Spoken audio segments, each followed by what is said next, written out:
My husband texted me from Hawaii, saying, "I'm in Hawaii with my 22-year-old mistress. Your divorce papers are on the way, and I've already taken all your $4 million from our joint account."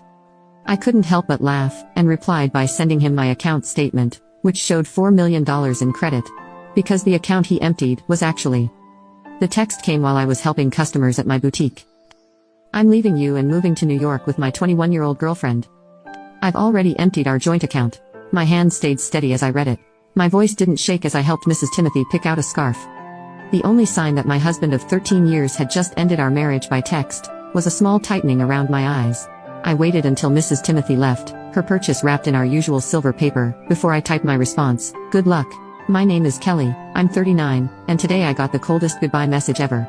But while Adam was probably feeling proud of his dramatic exit, thinking I'd be crying over his betrayal, I was calmly closing my boutique for the day.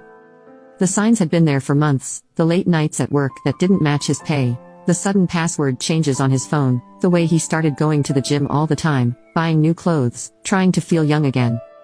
4 months ago, I found a receipt for dinner for two at a fancy restaurant, on a night he had said he was working late. That same night, I opened a separate bank account at another bank.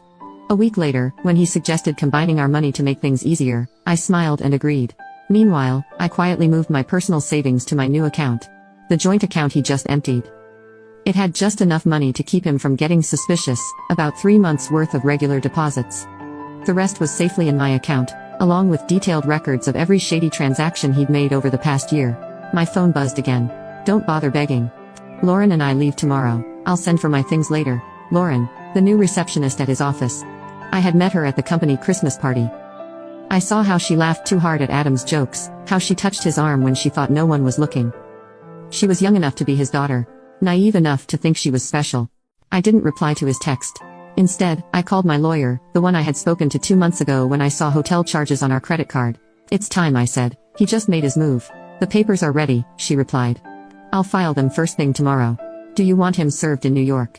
"No rush, let him think he's won first." Another text from Adam. "I know this must be hard for you. You're not getting any younger, after all. At least you have your little shop to keep you busy." My little shop. The successful boutique I had built from nothing. The one that made more money than his middle management job. The one whose profits I had wisely kept separate from our shared finances. I smiled, thinking about the legal papers waiting for him in New York. Let him enjoy his little victory while he could.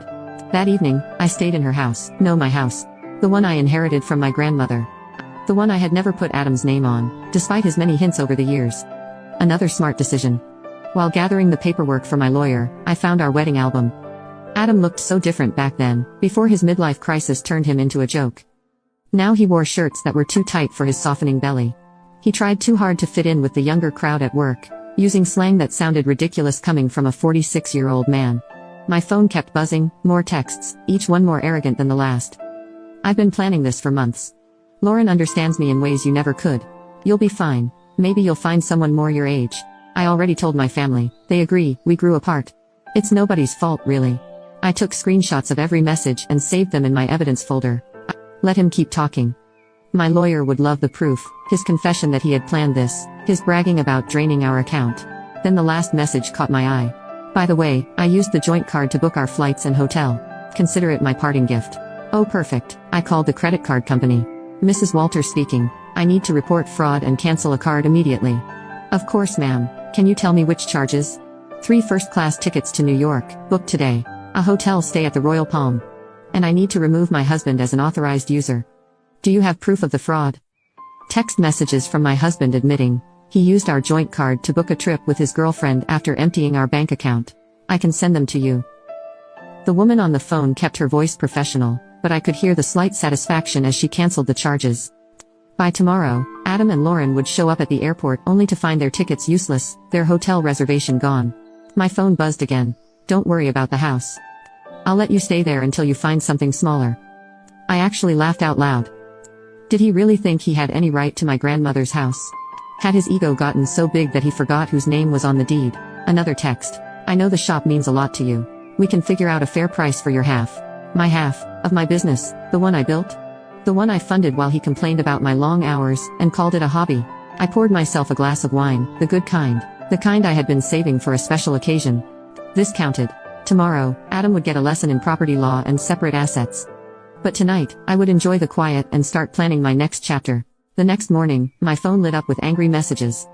What the hell did you do to our credit card? The airline won't let us board. The hotel canceled our reservation. Answer me. I put my phone on silent and headed to my boutique.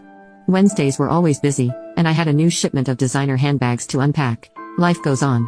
Now you can watch the second part by pressing share and more.